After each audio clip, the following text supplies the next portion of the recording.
नमस्कार किसान साथियों, कृषि भूमि यूट्यूब चैनल में आप सभी का स्वागत है। मैं हूं एसएन धाकड़। किसान साथियों, आज बात करते हैं गार्लिक, ऊटी लहसुन, देसी सभी जो अभी बुआई कर रखी हैं और उस लहसुन में काफ़ी पीलापन अभी की स्थिति में देखने को मिल रही है और साथ में जड़ रोग जिसमें काफ़ी कीटों का रूप देखने को मिल रहा है, तो उससे कैसे नियंत्रण करें और वापस कैसे लहसुन को फिर से खड़ा करें, इसके लिए क्या ट्रीटमेंट करना चाहिए। तो वीडियो में अंत तक जरूर बने रहे और वीडियो को शेयर अधिक करें और अधिक से अधिक किसान साथियों को शेयर करने के साथ साथ में आप सब्सक्राइब जरूर करें। किसान साथियों अभी बात करें तो अभी लहसुन की फसल बहुत सारे किसान साथी बुआई भी कर रहे हैं और बहुत सारों ने लगा भी चुके हैं। लगभग 1.5 मंथ भी हो चुका है, कई के 2 मंथ भी हो चुके हैं। ऐसी स्थिति उसमें देखने को मिल रही है, परंतु अब स्थिति ऐसी बन रही है तो उसमें पीलापन ज़्यादा देखने को मिल रहा है और जड़ का जो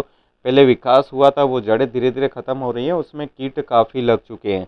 तो किसान साथियों, सबसे पहले आपको करना है इसमें हल्की सिंचाई ही करना है, क्योंकि बहुत सारे किसान साथी क्या कर रहे हैं, मिनी स्प्रिंग या ड्रिप एरिगेशन या फिर मल्चिंग है या रेन पाइप बहुत सारा सहयोग करके मतलब लगा रखा है सुविधा के लिए। तब उसमें क्या होता है कि वो रात दिन चलते रहते हैं कि हल्की सिंचाई के बहाने वो उसको ऊपर ऊपर की परत को गीला करते हैं, परंतु उसमें नमी ख़त्म नहीं हो रही है, जिसके कारण नमी ज़्यादा होने के कारण ये बीमारी देखने को मिल रही हैं। तो किसान साथियों, आपके समाधान के लिए सबसे महत्वपूर्ण यही है कि आप इसमें जो लहसुन है उसमें खींच दीजिए या ताव दीजिए और अधिक अंतराल में आप उसको सिंचाई करें। दोपहर के समय मत जाइए, क्योंकि उसमें आपके लहसुन ऐसे लगेगी जैसे सूख गई और आपको पिलाना है, ऐसा उसमें देखने को मिलेगा। तो बहुत सारे किसान साथी यही करते हैं। आप सुबह शाम जाइए तो आपको ऐसा लगेगा नहीं कि लहसुन सूख रही है। इस प्रकार की स्थिति उसमें देखने को मिल रही है, जड़ें बिल्कुल ख़त्म हो रही हैं और कीट उसमें लग रहा है। तो ऐसी दशाओं में आप क्या इंसेक्टिसाइड डालें, कौन सा फंगीसाइड डालें जिसके कारण ये बीमारी को कंट्रोल किया जा सके। किसान साथियों, कुछ पौधे ऐसा होता है कि कुछ कलियां खराब होती हैं या बुआई के समय या फिर नाखून लग जाना, ऐसी स्थितियां होती है, तो उसमें फंगस जरूर आएगी और वो डैमेज होगी और वो पौधा धीरे धीरे सूखेगा। तो ये एक नॉर्मल बात है, इसमें घबराने की ज़रूरत नहीं है। और इसके साथ में अगर ट्रीटमेंट की बात करें तो इंसेक्टिसाइड आपको लेना है, या तो आप फिप्रोनिल लीजिए या फिप्रोनिल कार्टाप हाइड्रोक्लोराइड लीजिए या कार्बोफुरान लीजिए, बाजार में उपलब्ध हैं। आप फिप्रोनिल को भी आप 2 से 3 किलो पर बीघे डाल सकते हैं। कार्टाप हाइड्रोक्लोराइड प्लस फिप्रोनिल का फार्मूला बाजार में उपलब्ध है, आप उसको भी 2 ढाई या 3 किलो तक आप उसको पर बीघे छिड़क सकते हैं, मतलब भुरकाव कर सकते हैं। और कार्बोफुरान भी आप ले सकते हैं, या फिर सिंगल आप कार्टाप हाइड्रोक्लोराइड भी ले सकते हैं, जो कि अगर आपने पहले नहीं दिया है, सब बेसल डोज के पीछे भाग रहे थे, तो अगर दिया या ना दिया तो उसमें आप कार्टाप हाइड्रोक्लोराइड भी आप 1 एकड़ का 7 किलो से 8 किलो पर एकड़ के हिसाब से आप दीजिए। तो आपके जो लहसुन के जो पौधे के अंदर जो नीचे जड़े में जो कीट है वो कंट्रोल हो जाएंगे। अब रही बात फंगीसाइड की बात करें किसान साथियों, तो उसमें आपको लेना है, या तो नॉर्मल अगर हल्का लग रहा है आप पहले दे चुके हैं तो उसमें आप हेक्साकोनाजोल ले सकते हैं, या फिर आप टेबुकोनाजोल ले सकते हैं जो कि पाउडरी फार्म में उपलब्ध हैं, या फिर आप इससे ऊपर जाए तो थायोफिनाइल मेथाइल 70% WP जो बाज़ार में रोको के नाम से उपलब्ध हैं, या फिर कृषि में आप कृषि का जो प्रोडक्ट आ रहा है उसमें आप कृषि रसायन का जो है की के नाम से भी बाज़ार में उपलब्ध हैं। आप 500 ग्राम पर बीघे के अनुसार डालेंगे तो आपकी जितने भी मिट्टी में जो फंगस है वो कंप्लीट कंट्रोल हो जाएगी और इंसेक्टिसाइड भी आपके दोनों कवर कर लेगा। कोशिश ये रखिए किसान साथियों, थोड़ा सा अंतराल रखिए सिंचाई में। आप 10 दिन भी रख सकते हैं, 15 दिन भी कर सकते हैं, आपके भूमि के ऊपर है, मिट्टी के ऊपर है।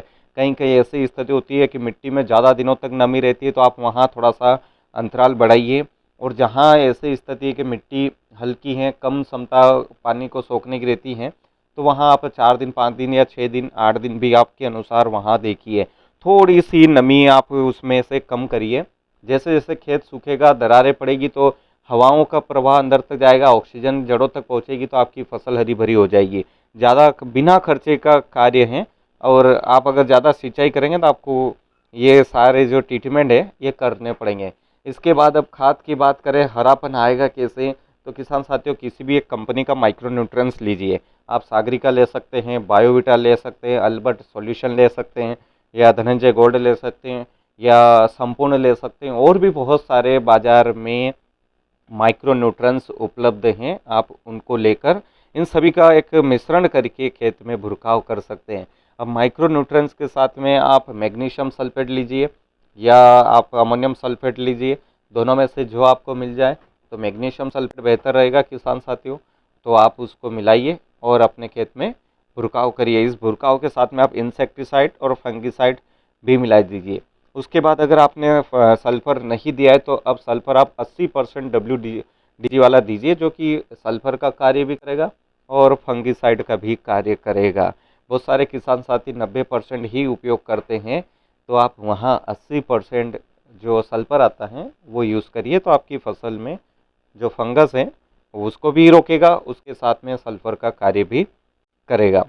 इसके बाद खाद में अगर आपने किसी प्रकार का कोई खाद नहीं दिया है या DAP दे दी, SSP दिया है, बहुत सारे क्षेत्रों में अभी खाद उपलब्ध नहीं है, तो आप वहाँ जैसा भी आपको खाद मिले या उसका माइक्रो न्यूट्रिएंट संबंधित है तो ऐसा खाद आप लीजिए। 20-20-0-13 हैं, या और भी बहुत सारे बाजार में 24-24 और भी बहुत सारे फार्मूले अभी बाजार में हैं, तो आप उनका भी भुरखाव कर सकते हैं। या 12-32-16 लीजिए, या इसके साथ में आपके पास जो भी NPK हैं आप इसका इस्तेमाल करें। जैविक है तो जैविक भी कर सकते हैं। जैविक अगर करना चाहें, अगर आप इंसेक्टिसाइड नहीं दे रहे तो आप नीम की खल उसमें डाल सकते हैं, जिसके कारण भी जड़ों में जो कीड़े हैं वो आराम से आपके नष्ट हो जाएंगे और आपकी फसल क्लियर हो जाएगी। इसके बाद जो सिंचाई करने के बाद आप अंतराल जरूर रखें, या आप अगर इन सभी इंसेक्टिसाइड को नहीं देना चाहते तो आप क्लोरोफारीफास जो आती हैं 50% प्लस 5% साइफर 505, इसको आप जड़ में दीजिए। ये आसानी से आपके कवर हो जाएगा, तो आपकी जो फसल है वो कंट्रोल हो जाएगी। इसके बाद अगले वीडियो में और भी ट्रीटमेंट की बात करेंगे, इतने में ही आपकी फसल हरी भरी हो जाएगी। और रही बात अगर पौधे के ऊपर कुछ प्रकोप मच्छर का या इल्लियों का देखने को मिल रहा है, तो आप इसमें हल्के डोज ले सकते हैं। हल्के डोज में अगर आप चाहे तो लिमड़ा साइलोथिन थायोमेक्सोन वाला जो फार्मूला बाजार में उपलब्ध है आप उसको ले सकते हैं, या लिमड़ा साइलोथिन आती कराडा के नाम से आप वो ले सकते हैं, या फिर और भी बाजार में लांसर गोल्ड उपलब्ध हैं, या एमिडा संबंधित फिप्रोनिल का भी पाउच बाजार में उपलब्ध हैं। आप इनको भी स्प्रे करके आसानी से मच्छर को कवर कर सकते हैं। या एसिटामाप्रिड भी आप ले सकते हैं, अपने स्तर पर हल्का डोज आप ले सकते हैं। सबसे पहले आप खरपतवार को हटाइए किसान साथियों, उसके साथ में आपके जो मच्छर का प्रकोप भी कम हो जाएगा।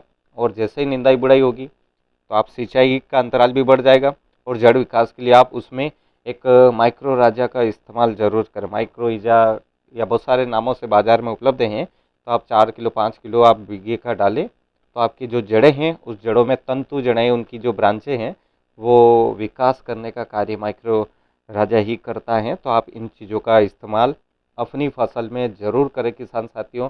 Insecticide, fungicide plus micro nutrients और स्प्रे, ये तीनों चारों चीज़ें आप यूज़ करिए, आपकी जो फसल है वापस हरी भरी हो जाएगी। हरी भरी हो जाएगी। उसके साथ में आप ये ध्यान रखें सिंचाई कम करें, सिंचाई का अंतराल कम रखें। और अभी टेम्परेचर बहुत ज़्यादा हो रहा है, 30 से 35 डिग्री तक पहुंच रहा है, उसके साथ में रात का टेम्परेचर कम हो रहा है।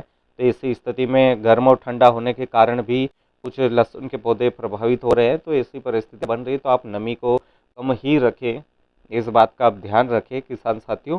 चैनल को ज़रूर सब्सक्राइब करें, और वीडियो अच्छा लगा हो तो लाइक ज़रूर करें किसान साथियों, जिससे हौसला थोड़ा बुलंद हो।